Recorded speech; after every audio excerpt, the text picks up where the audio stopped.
Assalamualaikum warahmatullahi wabarakatuh. Selamat pagi Ananda Ibu semuanya. Semoga Ananda Ibu selalu berada dalam keadaan sehat walafiat dan dilindungi oleh Allah Subhanahu wa Ta'ala. Baiklah anak Ibu, pertemuan kita kali ini kita akan membahas mengenai himpunan. Sebelum kita memasuki pembelajaran, ada baiknya Ibu tetap mengingatkan kepada Ananda yang pertama selalu menjaga kesehatan dengan cara yaitu rajin mencuci tangan. Yang kedua, selalu memakai masker. Yang ketiga, hindari kerumunan. Oke ya Ananda, mudah-mudahan selalu mengikuti protokol kesehatan. Nah baiklah, kita lanjutkan dengan materi kita yaitu himpunan. Di layar juga nampak peta konsepnya. Pada pertemuan pertama ini kita mempelajari mengenal himpunan ya. Apa tujuan kita mempelajari mengenal himpunan? Setelah mempelajari ini, Ananda Ibu diharapkan dapat menyebutkan pengertian himpunan. Yang kedua, dapat menyebutkan macam-macam himpunan dan notasi daripada himpunan itu sendiri. Untuk hubungan antara himpunan dan operasi pada himpunan kita pelajari pada pertemuan berikutnya.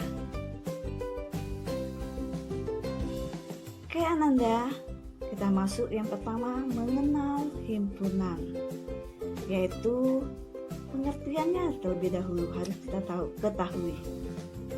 Apa itu pengertian himpunan? Himpunan itu sendiri adalah kumpulan daripada benda-benda atau objek yang dapat didefinisikan dengan jelas.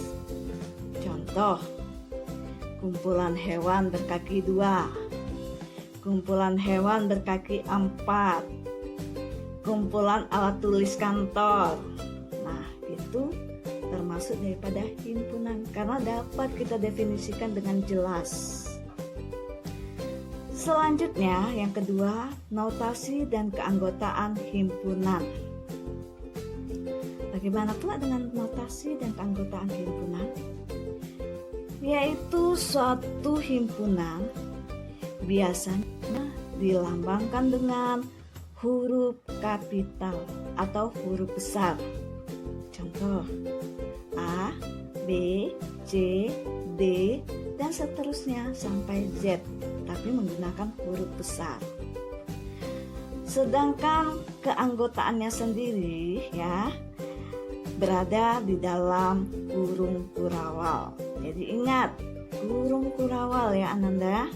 Nah, tampak pada layar bagaimana itu kurung kurawal, ada pada layar. Contoh di sini. Himpunan bilangan asli yang kurang dari 5. Di situ A, hanya A besar sama dengan buka kurung kurawal. Keanggotaannya adalah 1, 2, 3, 4. Tutup kurung kurawal. Nah, selanjutnya poin yang ketiga yaitu menyatakan suatu himpunan. Bagaimana kita untuk menyatakan suatu himpunan? Ada beberapa metode. Yang pertama yaitu metode deskripsi, yaitu dengan cara menyebutkan semua syarat keanggotaannya. Jadi kalau menyebutkan semua syarat keanggotaannya termasuk metode deskripsi. Nah, bagaimana dengan contohnya? Di situ tampak pada layar. A adalah himpunan bulat di antara negatif 4 dan 5. Berarti bentuk metode deskripsinya adalah A sama dengan buka kurung kurawal. Dalam kata-kata kita buat bilangan bulat di antara negatif 4 dan 5. Tutup kurawal. Kemudian yang kedua, metode tabulasi. Nah, ayo bagaimana pula dengan metode tabulasi? Yaitu dengan mendaftarkan anggota-anggotanya. Contohnya di situ. B adalah himpunan bilangan genap kurang dari 10. Berarti keanggotaannya adalah kita buka kurung perawalnya B sama dengan bilangan genap itu kita tahu yaitu bilangannya habis dibagi. Nah, kita lihat di situ adalah 2, 4, 6, 8. 10 sendiri tidak masuk karena kurang dari 10. Kemudian yang ketiga, metode bersyarat. Kayak mana pula dengan metode bersyarat? Yaitu dengan notasi pembentuk himpunan. Berarti kita menggunakan notasi. Contohnya, P adalah himpunan X sedemikian hingga X lebih dari 1 dan kurang dari 10. Sedangkan X anggota bilangan cacah. Nah, inilah menyatakan suatu himpunan. Metode-metodenya enak ya. Selanjutnya, macam-macam dari himpunan. Nah, apa saja macam-macam dari himpunan itu? Yang pertama yaitu himpunan berhingga. Apa itu himpunan berhingga? Suatu himpunan yang jumlah anggotanya dapat dihitung. Jadi kalau dapat dihitung dia termasuk himpunan berhingga. Contoh, P adalah himpunan huruf pembentuk kata 7. Ditanya bagaimana itu bentuknya, berarti P adalah sama dengan buka kurung perawal T, U, J, dan H untuk kurung perawal. Nah, kemudian yang kedua, himpunan tak berhingga. Bagaimana dengan himpunan tak berhingga? Yaitu suatu himpunan yang jumlah anggotanya tidak terbatas atau tidak terhingga. Nah, jika dia tidak terbatas dan tidak terhingga, berarti dia termasuk himpunan tak terhingga. Contohnya, P adalah himpunan bilangan cacah. Ya jelas tidak berhingga karena bilangan cacah dimulai dari 0 dan seterusnya. 0, 1, 2, 3, 4, 5, 6, 7, 8, 9 sampai 1 juta, 2 juta dan seterusnya. Itu adalah himpunan tak berhingga karena dia tidak dikasih batas.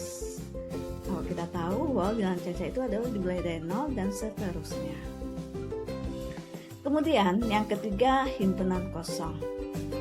Bagaimana dengan himpunan kosong? Adalah himpunan yang tidak mempunyai anggota dan dilambangkan dengan kurung perawal, kurung buka dan kurung tutup. Contoh, M adalah himpunan bilangan asli kurang dari 1. Nah, kita tahu bilangan asli itu dimulai dari 1. Berarti kalau dia kurang dari 1, berarti dia tidak ada. 0 bukan bilangan asli. 0 itu termasuk bilangan cacah dan bilangan bulat. Berarti himpunan bilangan asli kurang dari 1 adalah himpunan kosong. Oke Ananda, bagaimana? Nah, inilah dulu penjelasan dari Ibu. Apabila nanti ada ketidakpahaman atau kurang jelas, silahkan kontak ke Ibu.